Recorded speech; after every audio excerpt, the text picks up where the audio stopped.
Hi, I'm Annie Fitzsimmons. I'm your Washington Realtors Legal Hotline lawyer, and this video is one in our series covering the revisions to the statewide forms system that took effect March 3rd, 2021.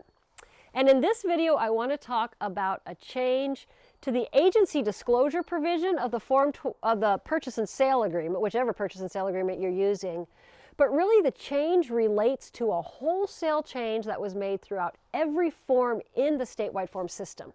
And the wholesale change is that we eliminated reference to the terms selling broker and selling firm, and we replaced those terms with buyer broker and buyer brokerage firm. Because of an evolution in the industry, it makes sense that this change was made. The reason we ever used the term selling firm is because a gajillion years ago, prior to 1997, every broker, and actually you were called salespersons at the time, but every salesperson in a transaction represented the seller. And so to distinguish between the salesperson who had been working with the seller versus a salesperson who had been working with the buyer, the industry developed these terms referring to listing broker and selling broker, and it made sense in that context.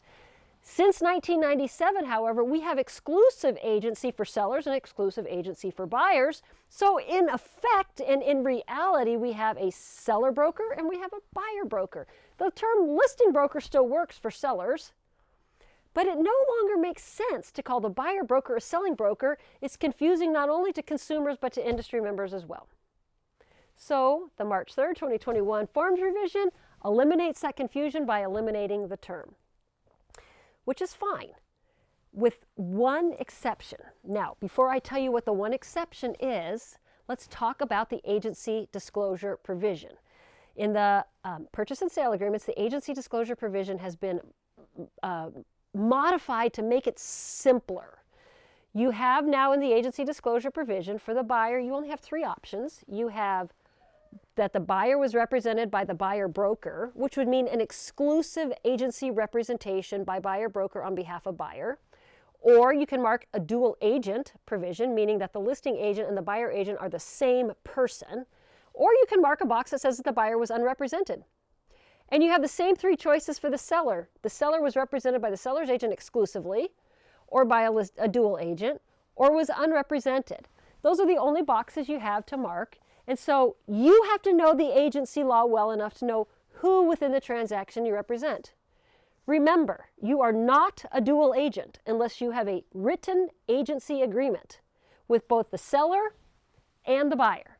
If you only have a written agency agreement with the seller, you only have a listing agreement, even if you've been working with the same buyer for months, you are not a dual agent unless you have a written buyer agency with that agreement with that buyer as well.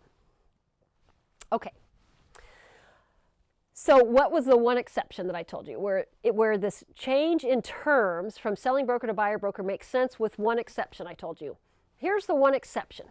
Let's say you're the listing broker and you're holding your own listing open, and a buyer comes in the door and says, I want to buy the house. Great. You ask the buyer, are you represented? And the buyer says, no, I'm not working with any other brokers. I don't have an agent. I'm unrepresented. I want you to write the offer for me. And you say, I'd be happy to do that. But buyer, now, this conversation will go one of either two directions. It will always start with your delivery of the law of agency pamphlet. So you're going to deliver the law of agency pamphlet to the buyer so the buyer can reference that pamphlet as you're talking to them. And then the conversation is going to go one of two directions. Then the first direction is that you'll offer and the buyer will agree that you'll be a dual agent. And if that's the path that the conversation travels, then you're going to pull out your buyer agency agreement. Buyer's going to sign that, and off you go to become a dual agent. By the way, seller consented to that already when seller signed the listing agreement. The other path that this conversation could travel would be that you would either offer dual agency and the buyer would decline, say, no, I don't need you to represent me, I'll be unrepresented. Or you could say, I'm not gonna offer dual agency for whatever reason. I choose to represent the seller exclusively. Buyer, I'll write the offer for you, but you will be unrepresented in this transaction. I encourage you to go get your own counsel, whether that's from a lawyer or from a broker. You should go get your own representation. But when buyer says, no, I don't want to do that. I just want you to write the offer. I want you to write it right now. I want to buy this house. Okay, great. Now you're going to fill out the agency disclosure provision in this scenario, and you're going to mark the top box for buyer to say buyer is unrepresented. And you're going to say seller is represented by the listing broker exclusively. And here's what I wanted to, this whole thing was leading up to what I'm about to tell you. When you get down below the signature lines of the parties, and you have the buyer signing on the left column and the seller signing on the right column, below the buyer's signature line is the place where you would identify the agent representing the buyer. And in fact, that line will now say buyer broker, and it will say buyer brokerage firm.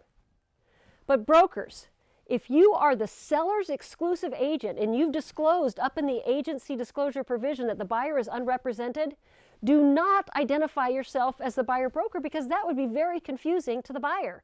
Up above you said you're unrepresented and then you disclose yourself as the buyer broker. Doesn't make sense. If you are the listing broker representing seller exclusively but writing the offer for the buyer, you are the only broker involved in the transaction. Identify yourself under the seller's signature as the listing broker and the listing firm. And then when the escrow company needs to contact all of the brokers in the transaction, you're the one and only broker in the transaction. So the escrow company has all of the brokerage contact information in you.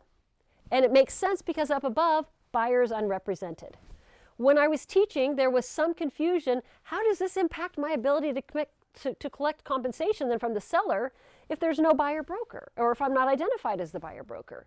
Please understand, this has nothing to do with compensation. Seller owes compensation based on the listing agreement. And if seller has agreed to pay X as the amount of compensation, they agreed to pay X because the listing broker produces a ready, willing, and able buyer. And the listing broker agrees through the listing agreement, it's actually the listing firm agrees through the listing agreement, as well as through their MLS cooperation agreement among members of the MLS.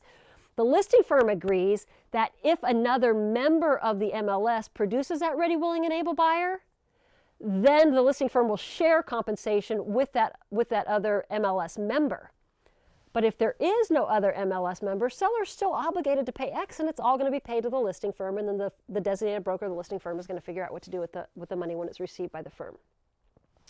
Okay, that's the agency disclosure provision. Really, I just want you to know that if you're not representing the buyer, don't identify yourself as the buyer broker below the buyer signature line, because that would be confusing. If you have questions on this topic or any other, send an email to me, legalhotline@warealtor.org. Thank you for being a Washington Realtor member.